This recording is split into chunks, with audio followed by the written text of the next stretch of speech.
Who are we? You know, what are we doing here now? What's the point of this? Is this a craft school or is this a folk school? Well, it's both. It's both.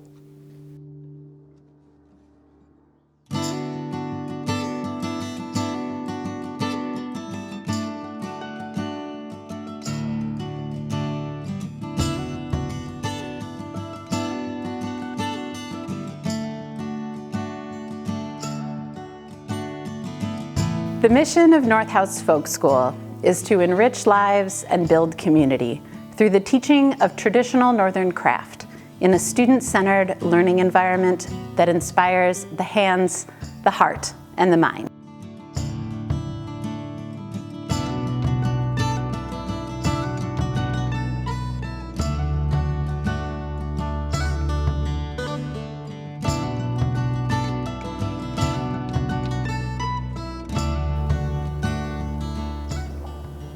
One of the things I love about North House is how it believes in the power of stories. It also believes in the importance of learning for learning's sake. You know, in those earliest years, it was just so clear as the founders looked around this community, a place filled with natural beauty, surrounded by wilderness where people could go explore, where the arts were alive and well. They looked around and they realized something is missing. Where is the story of the North? Where are the stories so many of us are passionate about? Over here, somebody who loved to make moose hide mucklucks. Over there, somebody who loved to build hand-built boats to travel northern waterways. Over there, someone who loved to make wood-fired bread. And as they realized together their stories were part of what made this community unique, but also what made the North unique, they decided there was a need to create a school. And so for 2 years, the founders began to envision what creating a place that believed in the power of learning for learning's sake, but also believed in the importance of listening to each other's stories. They looked for a way to begin. Oh, here's the first catalog we made. This is the one I made. Summer in 1997. Jessa made a copy of this for me. It's really fun to look at this again. I haven't seen it for a while, and it just brings back just wonderful memories of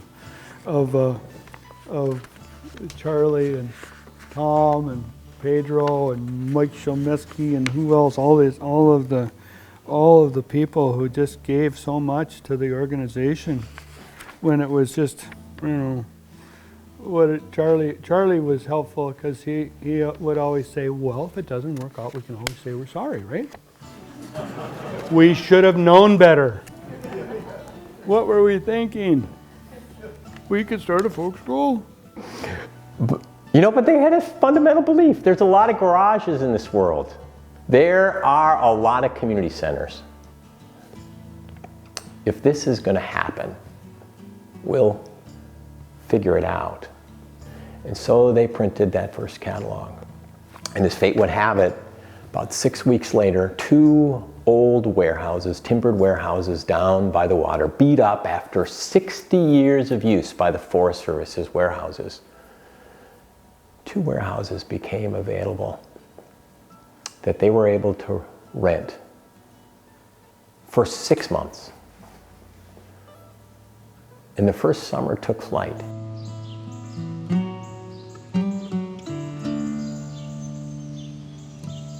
For the last quarter century, we've been welcoming students to our Harborside campus in Grand Marais, Minnesota.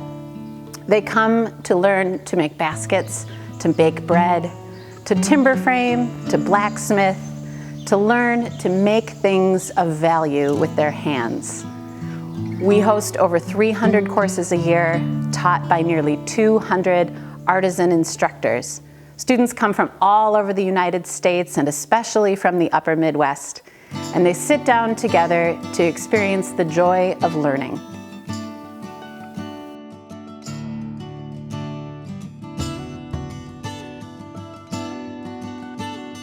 A typical North House class ranges from a couple of days if you're learning to make soap or to make a pine needle basket, all the way up to a couple of weeks if you're here to timber frame a home or to build yourself a boat.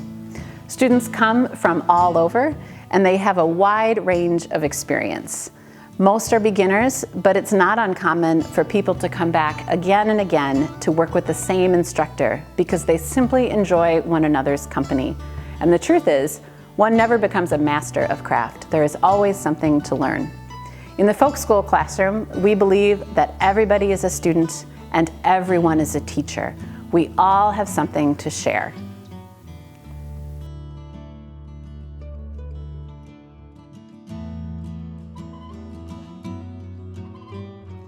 The really special thing about North House Folk School is that it's this place that's it's a non-judgmental environment where people are so excited to share their knowledge and to see people walk on campus. And I was the exact same way as an intern when I first started to arrive just really nervous and afraid to make a mistake and afraid to look foolish, and to have such a supportive environment of men and women that encourage you to try these new things.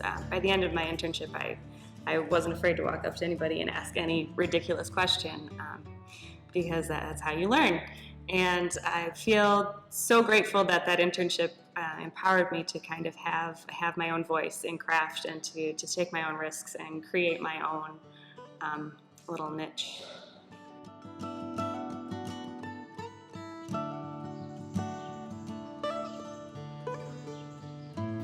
The idea of craft, what is craft?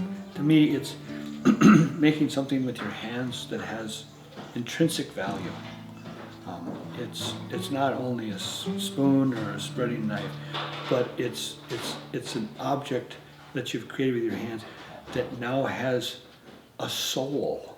There is something in it that is alive because you've made it. And as peculiar as that sounds, these things become important.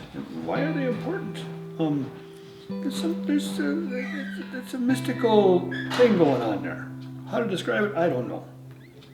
Our job is not to make well-rounded people. Our job is to welcome people and to awaken them. Whether it's making a bowl or a boat or weaving something, it's to be in community with people.